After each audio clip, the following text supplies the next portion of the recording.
हम उनसे कोई मसला पूछने गए तो उन्होंने कहा कि ये अहले हदीस लोग जिनकी किताबें पढ़ते हैं तो उनके मुक़ल्लिद ही हैं ना, तो अहले हदीस कैसे कहते हैं कि हम उनके मुक़ल्लिद नहीं हैं?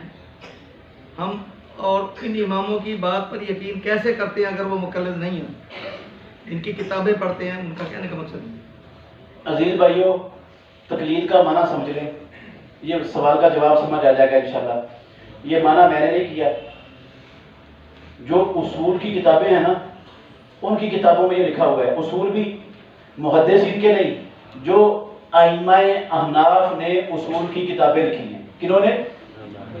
आइम्माए अहनाफ ने। मौजूद है किताबें दुनिया में। मैं अल्लाह के फजल से किताब दिखा सकता हूँ, अगर गलत हो तो जो चोर की सजा वो लेने के लिए तैयार हो। तकलीद कहते हैं, एक तारीफ लिखी हुई है किताबों में। आइम्माए अहनाफ की उसूल फिक़ह हनफी की किताबों में ये तारीफ है कि किसी बंदे की बात को मानना तस्लीम करना जिसकी बात हुज्जत और दलील नहीं है, उसकी बात को मानने का नाम क्या है? तकलीद। हम आइम्मा की किताबें पढ़ते हैं, इमाम अबू हनीफा रहमतुल्लाह अलैह की किताबें भी पढ़ते हैं और अपने मदारस में अल्लाह के फजल से पढ़ाते भी हैं, पढ़ते भी हैं। और इमाम अबू हनीफा फिक़ह हनफी की किताबें पढ़ते भी हैं, अल्लाह की कसम पढ़ाते भी हैं। फिक़ह हनफी की किताबें हम पढ़ते भी हैं, पढ़ाते भी हैं, ठीक है। और फिक़ह हनफी आओ हमारे मदरसे में, जब बदर में देखो, मैं आपको दिखाता हूँ, हम पढ़ाते हैं किताबें फिक़ह हनफी की, पढ़ते हैं, अपने बच्चों को पढ़ाते हैं। इसका मतलब है हम इमाम अबू हनीफा को मानते हैं और उनकी फिक़ह को भी मानते हैं, लेकिन जो बात उनकी किताबों सुन्नत से टकराती है उसको छोड़ देते, उसको छोड़ देते। मैंने पहले कहा किताबों सुन्नत से टकराए इमाम की बात वो भी छोड़ देंगे, अबू बकर उमर की बात टकराए वो भी छोड़ देंगे, मूसा ईसा अलैहिस्सलाम की बात टकराए तो वो भी छोड़ देंगे। ये तो इस्लाम है, ये तो इस्लाम है। बाकी किताब पढ़ने से बंदा मुक़ल्लिद नहीं होता।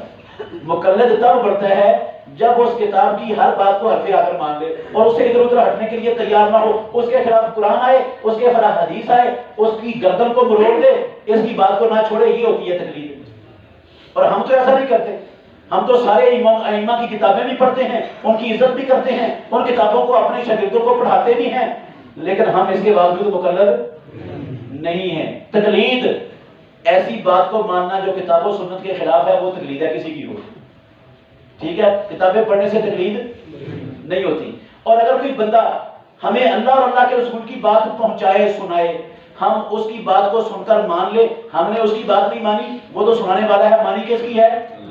अल्लाह की और अल्लाह के रसूल की मानी है। तो ये अल्लाह और अल्लाह के रसूल की इताअत है या सुनाने वाले की तकलीद है? भाई ये तो अल्लाह और अल्लाह के रसूल की बात मानी है, किताब लिखने वाले की तकलीद तो हमने की नहीं। अगर किताब लिखने वाले की बात गलत है तो हम छोड़ देते हैं, सही है तो हम मान लेते हैं। जो किताबों सुन्नत के मुताबिक है वो हमारे सारा हुक्म, हर किताब की बात, और जो हर किताब की बात किताबों सुन्नत के खिलाफ है वो हम नहीं मानेंगे, इसको तकलीद। अब किताबें पढ़ना या उलमा से पूछने का नाम तकलीद नहीं है। तकलीद होती है किताबों सुन्नत के खिलाफ किसी की बात पर डट जाना, किताबों सुन्नत को छोड़ देना और उसको फर्ज समझ लेना कि ये नहीं छोड़ी जा सकती, ये इसका नाम तकलीद है। ये दुरुस्त नहीं है। बुखारी पढ़ना ये बुखारी की तकलीद नहीं है। हम बुखारी पढ़ते हैं, अपने बच्चों को पढ़ाते हैं, कसम है अल्लाह की, कई मसले बताते हैं इमाम बुखारी के गलत है, कई मसले इमाम बुखारी के गलत है, बताते हैं हम अपने बच्चों को, बुखारी में लिखे हुए गलत है, नहीं मानते हम। मुक़ल्लिद कैसे हो गए बुखारी के?